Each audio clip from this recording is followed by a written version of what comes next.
VK Mishra present. हमारे channel पे बने रहने के लिए हमारे चैनल को लाल बटन दबा करके सब्सक्राइब करें और साथ में बेल आइकन घंटी दबाएं।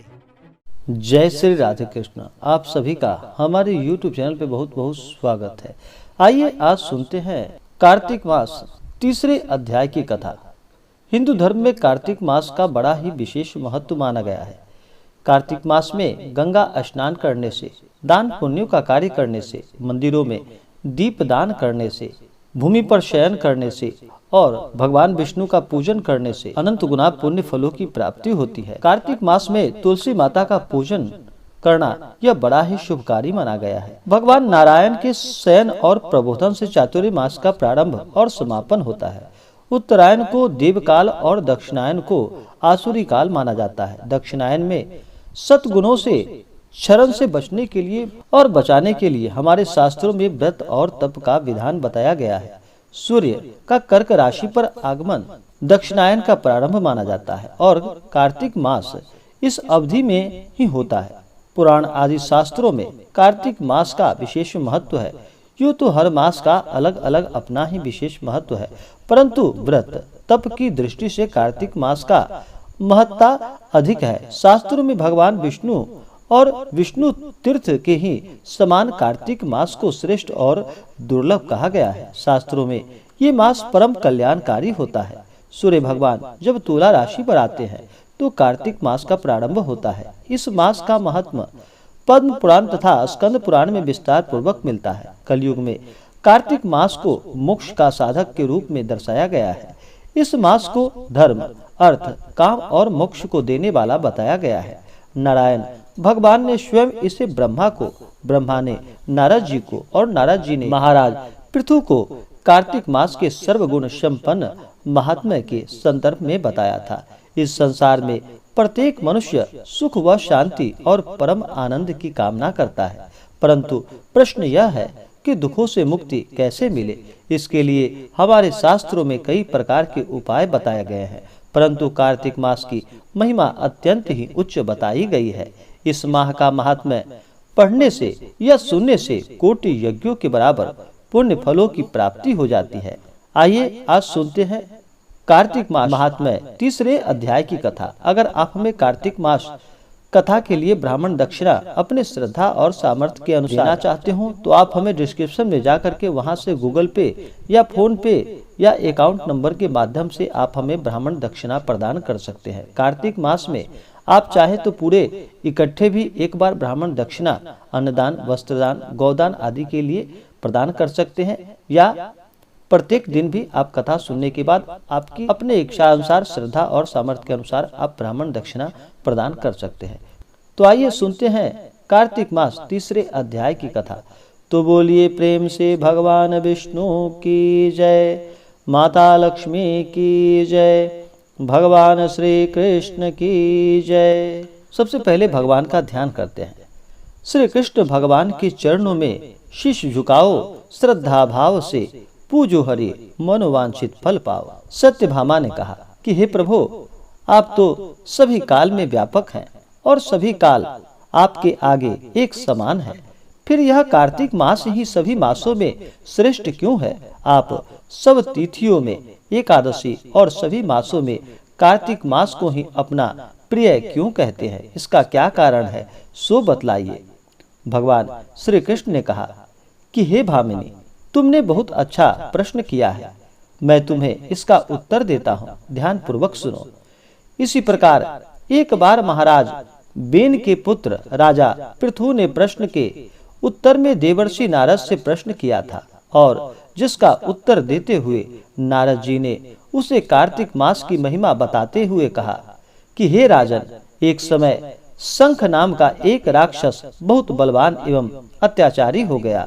उसके अत्याचारों से तीनों लोकों में त्राही त्राही मच गई। उस शंखासुर ने स्वर्ग में निवास करने वाले देवताओं पर विजय प्राप्त कर इंद्राणी देवताओं एवं लोकपालों के अधिकारों को छीन लिया। उससे भयभीत होकर समस्त देवता अपने परिवार के सदस्यों के साथ सुमेरु पर्वत की गुफाओं में बहुत दिनों तक छिपे रहे। तत्पश्चात वे निश्चिंत होकर सुमेरु पर्वत की गुफाओं में ही रहने लगे। उधर जब शंखासुर को इस बात का पता चला कि देवता आनंद पूर्वक सुमेरु पर्वत के गुफाओं में निवास कर रहे हैं, तो उसने सोचा कि ऐसी कोई दिव्य शक्ति अवश्य है जिसके प्रभाव से अधिकारहीन यह देवता अभी भी बलवान है। सोचते सोचते वह इस निर्णय पर पहुंचा कि वेद मंत्रों के बल के कारण ही देवता बलवान हो रहे हैं। यदि इनसे वेद ही छीन लिए जाएं, तो वे बलहीन हो जाएंगे। ऐसा विचार कर शंखासुर ब्रह्मा जी के सत्यलोक में शीघ्र ही वेदों को हर लाया। उसके द्वारा ले जाए जाते हुए भय से उसके चंगुल से निकल भागे और जल में समा गए। शंखासुर ने वेद मंत्रों तथा बीज मंत्रों को ढूंढते हुए सागर में प्रवेश किया, परंतु ना तो उसको वेद मंत्र मिले और ना ही बीज मंत्र।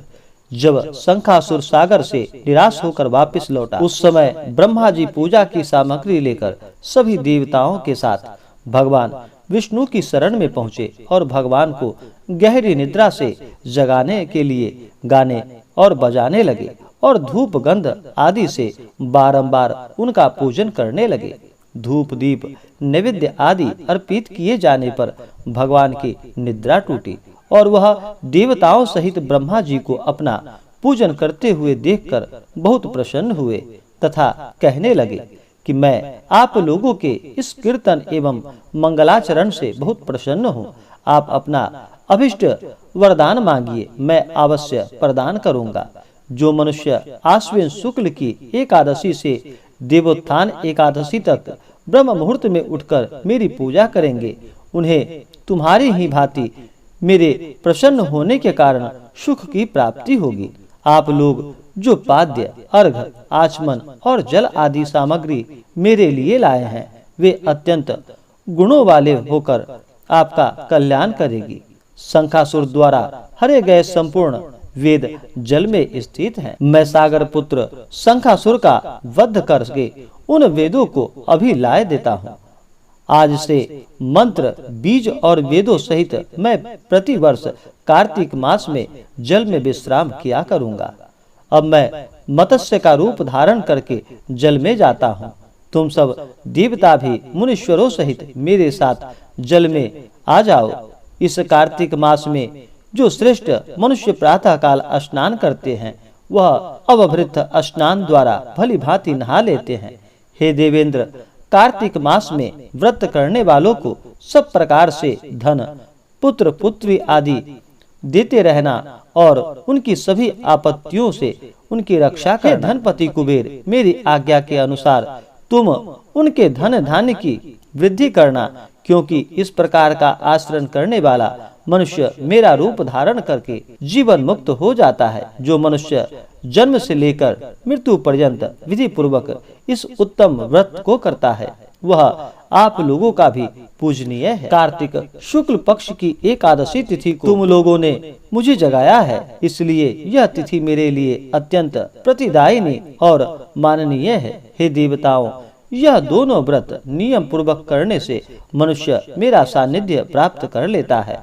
इन व्रतों को करने से जो फल प्राप्त होता है, वह अन्य व्रत से नहीं मिल पाता। अतः प्रत्येक मनुष्य को सुखी और निरोग रहने के लिए कार्तिक महात्मा और एकादशी की कथा सुनते हुए उपयुक्त नियमों का पालन करना चाहिए।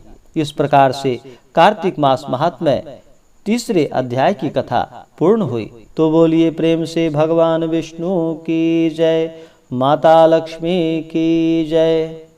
इसी प्रकार से जो भी भक्त सच्ची श्रद्धा के साथ, नियम व निष्ठा के साथ कार्तिक मास में गंगा स्नान करते हैं, दान पुण्यों का कार्य करते हैं, भगवान विष्णु का पूजन करते हैं, तुलसी माता का पूजन करते हैं, उन्हें सभी प्रकार के सुख और समृद्धि की प्राप्ति होती है। अगर आप हमें कार्तिक मास कथा के लिए ब्राह्मण दक्षिणा देना चाहते हो, तो आप हमें डिस्क्रिप्शन में जाकर के वहां से गूगल पे, फोन पे या अकाउंट नंबर के माध्यम से अपने श्रद्धा और सामर्थ्य के अनुसार हमें ब्राह्मण दक्षिणा प्रदान कर सकते हैं। तो आशा करता हूँ कि यह जानकारी आपको अच्छा लगा हो। ऐसे ही ज्ञानवर्धक जानकारियाँ प्राप्त करने के लिए हमारे इस चैनल को लाल बटन दबा करके सब्सक्राइब करें, साथ में बेल आइकन घंटी दबाएं, ताकि मेरे वीडियो का नोटिफिकेशन आपके पास सबसे पहले पहुंचे। वीडियो को लाइक और अपने मित्रों तथा दोस्तों के साथ शेयर करें। सुखी रहे और स्वस्थ रहे। जय श्री राधे कृष्ण। धन्यवाद।